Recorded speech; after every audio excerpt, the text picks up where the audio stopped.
कहानी स्टार्ट होती है और हम सब लोग देखते हैं एक मोटे से बंदे को जो कि हम सब लोग के मेन कैरेक्टर को दुनिया का सबसे ज़्यादा कचरा इंसान बोल के इंट्रोड्यूस कर रहा होता है, जिसका नाम है बाइजिंग।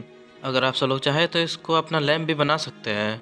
इसका पावर लेवल 1200 था, जिस वजह से ये पूरी कंट्री का लाइमलाइट बना हुआ था। 1200 पावर लेवल होने के बावजूद भी इसने कैफे रैंक की एबिलिटी को अवेकन किया हुआ है। कहानी स्टार्ट होती है और हम सब लोग देखते हैं एक मोटे से बंदे को जो कि हम सब लोग के मेन कैरेक्टर को दुनिया का सबसे ज़्यादा कचरा इंसान बोल के इंट्रोड्यूस कर रहा होता है, जिसका नाम है बाइजिंग। अगर आप सब लोग चाहें तो इसको अपना लैम्प भी बना सकते हैं। इसका पावर लेवल 1200 था, जिस वजह से ये पूरी कंट्री का लाइमलाइट बना हुआ था। 1200 पावर लेवल होने के बावजूद भी इसने कैफे रैंक की एबिलिटी को अवेकन किया हुआ है। तुम लोगों को इसके हाथ में जो लाइट बॉल दिख रही है, यही इसकी एबिलिटी है। अगर तुम लोगों में से कोई भी चाहे तो इसको बहुत ही ज़्यादा सस्ते में खरीद सकता है और इसको अपने घर के अंदर डेकोरेशन की तरह इस्तेमाल कर सकता है। वो तो अच्छा हुआ कि मैं एक बहुत बढ़िया इंसान हूँ, वरना मैं इसके ऑर्गन्स को निकाल के कब का अपना प्रॉफिट निकाल चुका होता। इसकी ऐसी बातें सुनने के बाद सभी लोग वहाँ पे बिल्कुल ही हिजड़ू की तरह हंसने लगते हैं। सब लोग का मेन कैरेक्टर बोलता है कि यहाँ पे सभी लोग बहुत ही ज़्यादा बुरे हैं, यहाँ पे सभी लोगों को खत्म होना होगा, इन लोगों ने मेरे साथ बहुत ही ज़्यादा बुरा किया है।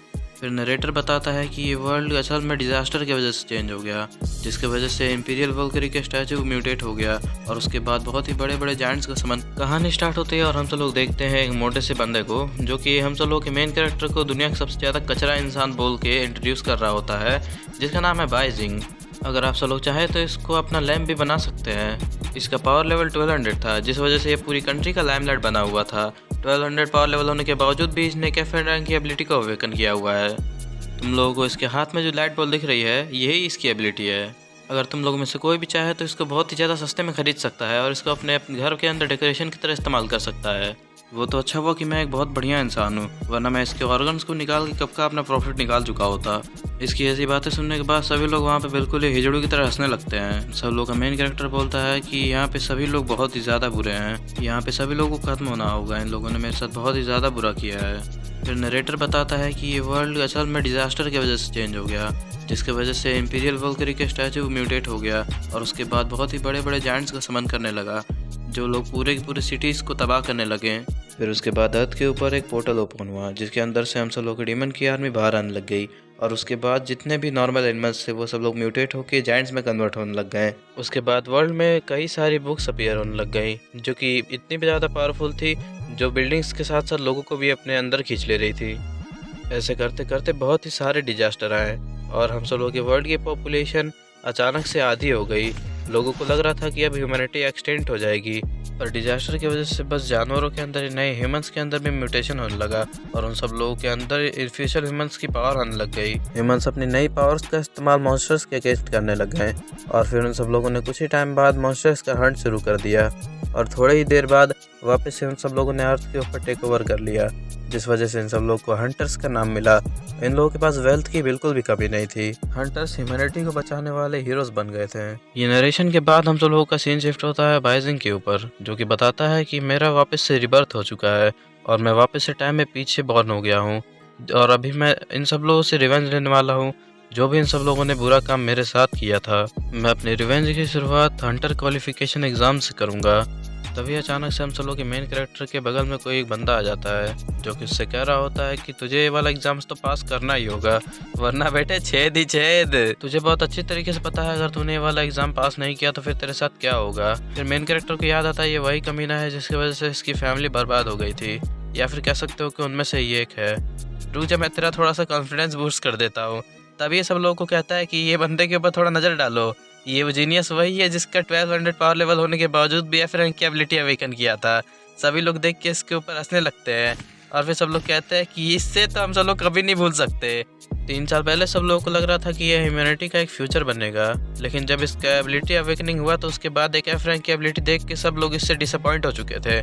सभी लोग इसके ऊपर हंस रहे होते हैं। इन सब लोगों की बातें सुन के मेन कैरेक्टर को बहुत बुरा लग रहा होता है। तभी वो आदमी बोलता है कि तेरा तो कॉन्फिडेंस बूस्ट हो ही गया होगा, अब बेटे पास करके ये एग्जाम को। बेटे तुझे एक हंटर बनना ही होगा, वरना मैं तेरे ऑर्गन्स को न जाने कहाँ कहाँ निकाल के बेचूंगा और तेरी हड्डियों को मैं अपने कुत्ते को खिला दूंगा। यहाँ पे बाइजिंग बोल रहा होता है कि मैंने पिछले वक्त अपने रिवेंज को नहीं ले पाया था, क्योंकि तू पहले ही एक डीमन के हाथों मर गया था, लेकिन अब की बार चीज़ें ऐसी नहीं जाएंगी, तो मेरे ही हाथों मरेगा। और अचानक से बाइजिंग इसके गले का कॉलर पकड़ लेता है और उसके बाद कहता है लगता है तेरे आज कुछ ज़्यादा ही बड़ा वाला खाना खा रखा है, इस वजह से आज तेरी आवाज़ कुछ ज़्यादा ही निकल रही है। बेटे निकल जाए यहाँ से, वरना तेरे लिए अच्छा होगा नहीं यहाँ पे। इस बात को सुन के भाई ये बंदा भड़क जाता है बाइजिंग के ऊपर, इसे मारने जा रहा होता है। लेकिन तभी बाइजिंग बोलता है क्या मार ले, अगर मेरे को चोट लगी तो वैसे ही मैं इस एग्ज़ाम को पास नहीं कर पाऊंगा, और अगर मैं अपना लोन पे नहीं कर पाया तो अपने बॉस को क्या जवाब देगा जाके। तो अब बता, कॉन्फिडेंस की कमी किसके पास है, मेरे पास या तेरे पास। ये बातें सुन के ये लौंडा इसको यहीं पे छोड़ के चले जाता है, और उसके बाद कहता है बेटे तुझे एग्ज़ाम तो पास करना ही होगा फिर भी, वरना तू इसी वाले वर्ल्ड में हेल देखेगा। और बाइजिंग भी कहता है ठीक है, मैंने तुझे मार्क कर लिया, अब सिटी से कहीं जाइए मत यहाँ से, मैं तेरे से जल्दी मिलूँगा बहुत ज़्यादा। फिर जब हम सब मेन कैरेक्टर सब लोगों के बीच में जाता है तो फिर कोई भी उसकी ओर देख नहीं रहा होता है। सब लोग कह रहे होते हैं कि उसके से नज़र मत मिलाना, अगर वो हम सब लोग की टीम में आया तो हम सब लोग फेल हो जाएंगे। भाई सिंह सोच रहा होता है कि ह्यूमंस का नेचर बहुत ही ज़्यादा प्रेडिक्टेबल है।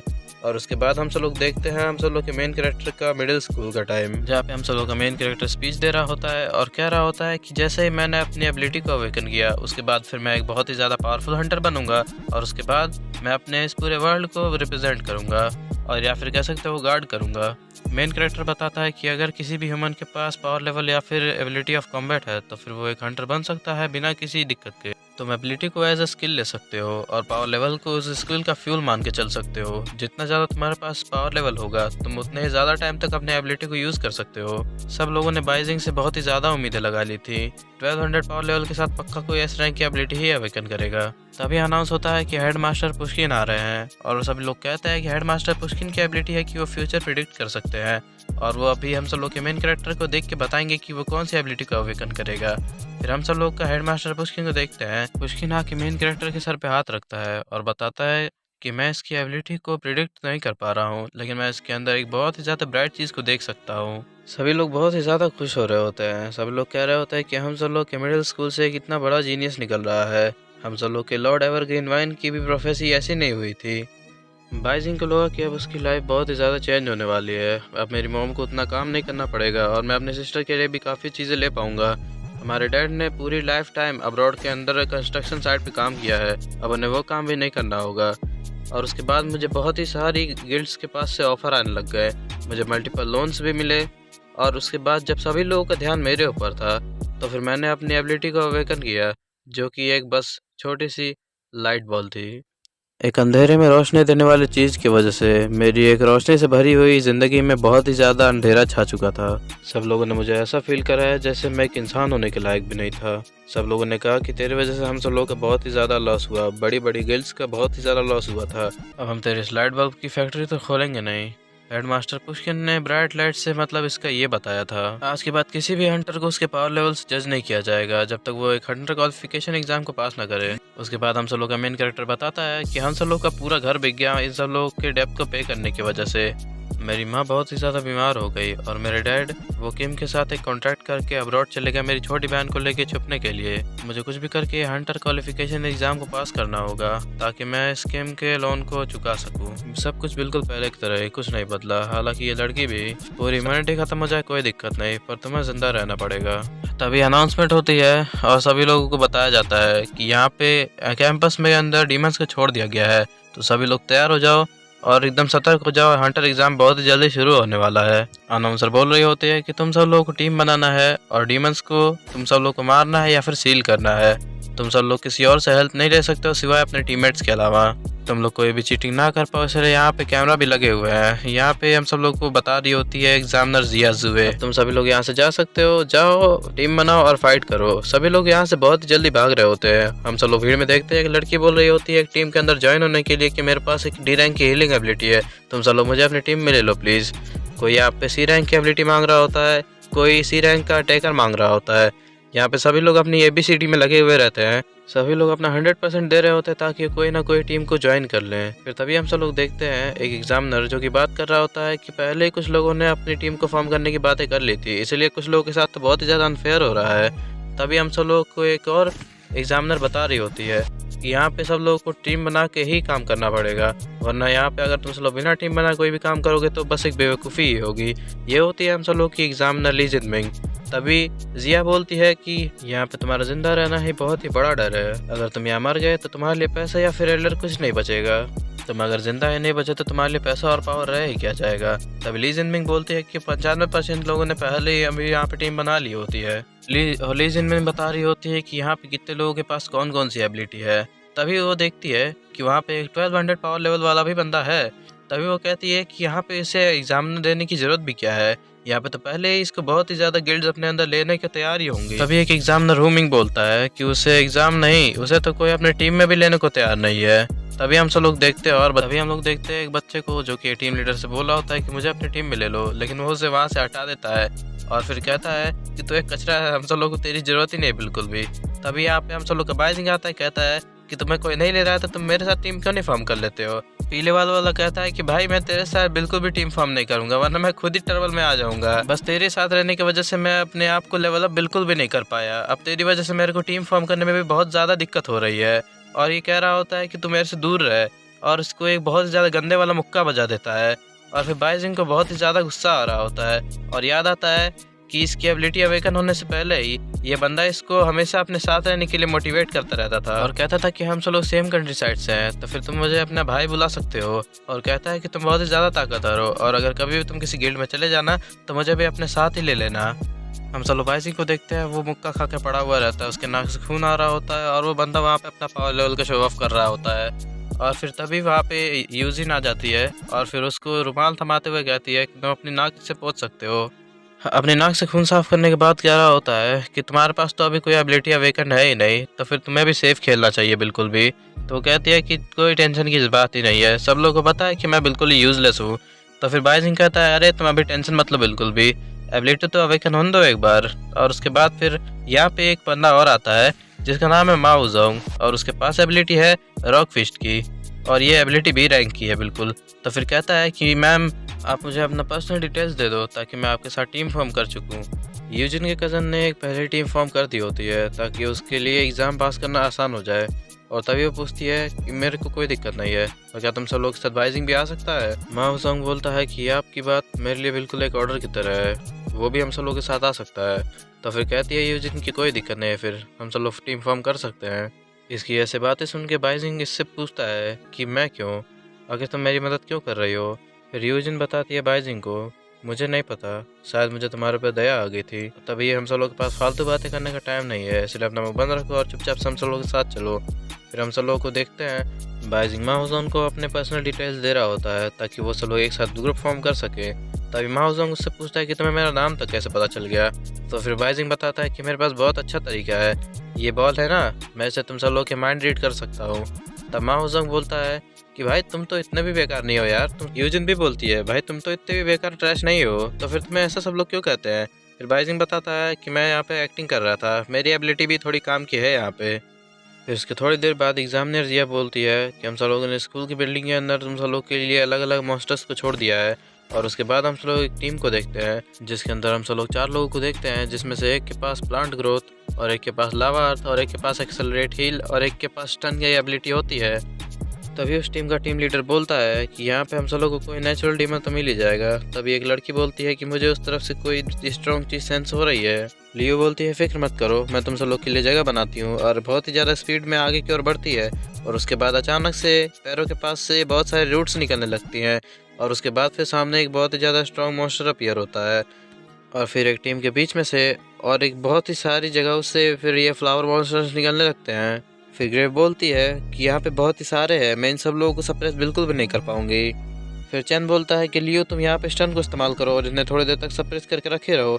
और फिर ये अपनी एबिलिटी को इस्तेमाल करती है और फिर कहती है कि मैं इन सब लोगों को ज़्यादा देर तक सप्रेस बिल्कुल भी नहीं कर पाऊंगी। लियो बोलती है ज़्यादा से ज़्यादा 8 सेकेंड। और फिर कहता है चैन कितना काफ़ी रहेगा, और अपनी एबिलिटी को इस्तेमाल करके पूरे ज़मीन में से लावा ही निकाल दिया हर जगह से। और जितने भी फ्लावर डीमन सारे मॉन्स्टर होते हैं ये सारे ही जल के मर जाते हैं यहाँ पे। फिर इन सब लोग का टीम लीडर बोलता है कि पहली रेड सही सलामत गई। और लियो बोलती है कि हम सब लोग को इनकी लीडर का कोर भी मिल चुका है यहाँ पे, ये लोग पक्का यहाँ पे ई रैंक के तो होंगे ही। चलो लाओ अब इसे मेरे पास ले आके दो। अभी अपन लोग इसे वापस से प्लांट करेंगे तो यहाँ पे से एक और डीमन निकलेगा। हालांकि वो एफ रैंक का लीडर तो नहीं होगा, पर हाँ एफ रैंक के जो फ्लावर मॉन्स्टर्स होते हैं वो सब लोग भी ठीक ठाक ही होते हैं। और उसके बाद कल्टीवेट कराते कराते डीमन फ्लावर का गोल्डन वाला वर्जन भी बना सकते हैं। जब डीमंस मर जाते हैं और अपने कोर के अंदर जाके सील हो जाते हैं तब वो हम सब लोगों के लिए एक बिल्कुल ट्रेजर की तरह काम करता है। उन सब लोगों को लगता है कि ह्यूमैनिटी एक्सटिंक्ट हो जाएगी। ऐसा कभी नहीं होने वाला है। फिर हम सब लोग बाइजिंग की टीम पे आते हैं। फिर यहाँ पे हम सब लोग को देख रहा जा रहा होता है। यूजिन कहती है कि बाइजिंग अपना गार्ड एकदम ऑन रखना, हम सब लोग के ऊपर कभी भी हमला हो सकता है। फिर बाइजिंग बताता है ऐसा नहीं होगा, हम सब लोग का लीडर भी रैंक पे है। फिर हम सब लोग देखते हैं बाइजिंग कह रहा होता है, माओ जोंग तुम्हें अभी तक कोई मॉन्स्टर मिला क्यों नहीं।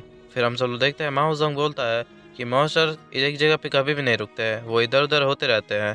हम सब लोग को यहाँ पे एक बार दोबारा होना चाहिए, क्या पता हम सब लोग को वापस मिल ही जाए। फिर बाइजिंग बता रहा होता है कि माओ जोंग तुम्हें अभी तक कोई मॉन्स्टर सेंस नहीं हुआ है, पर हम सब लोग के आसपास एक मॉन्स्टर पहले से ही है, जो कि है एक डीमन स्पाइडर। इसके पास डीमन डोमेन नाम की एबिलिटी है, जो कि अगर इसने एक बार खोल दी तो फिर हम सब लोग बाहरी वर्ल्ड से एकदम डिस्कनेक्ट हो जाएंगे।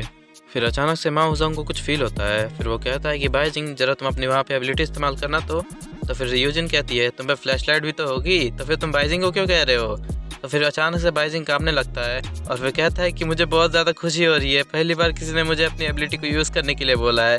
फिर बहुत ही खुश होते हुए कहता है कि चलो हम सब लोग को पक्का वहाँ पे कोई ना कोई मॉन्स्टर मिल ही जाएगा। वो जैसे ही एक कदम आगे बढ़ाता है, वहाँ पे सीधा डीमन डोमेन एक्टिवेट हो जाता है। सभी लोग देख के यहाँ पे शौक हो जाए रहते हैं यहाँ पे पूरा। फिर हम सब लोग कंट्रोल रूम का एक बार सीन देखते हैं, जहाँ पे ली जिनमिंग बोल रही होती है कि हम सब लोग सामने से एक ग्रुप गायब हो चुका है, शायद उन सब लोग के सामने कोई सी रैंक का मॉन्स्टर आ गया है। एग्जामिनर जिया, हम सब लोग इन सब लोग के साथ क्या करें। तो फिर एग्जामिनर जिया बोलती है कि कोई बात नहीं है, मरना तो यहाँ पे बिल्कुल ही एक कॉमन बात है। उसके बाद हम सब लोग बाइजिंग का सीन देखते हैं, जो कि अपनी लाइट को चालू करता है और एक डीमन स्पाइडर को देखता है, जो कि है क्रिप्ट डीमन स्पाइडर, जो कि सी रैंक के ऊपर होती है। चलो भाई लोग, ये वाली वीडियो को अभी मैं यहीं पे एंड कर रहा हूँ, और मैं मतलब ये वाली वीडियो के बाद थोड़ी टाइम में ना दूसरी वाली वीडियो भी अपलोड कर दूंगा, वो इसका पार्ट 2 आने वाला है। तो तब तक तुम सब लोग तो सब्सक्राइब कर सकते हो। मैं जल्दी से मिलता हूँ तुम सब लोगों से। Bye bye.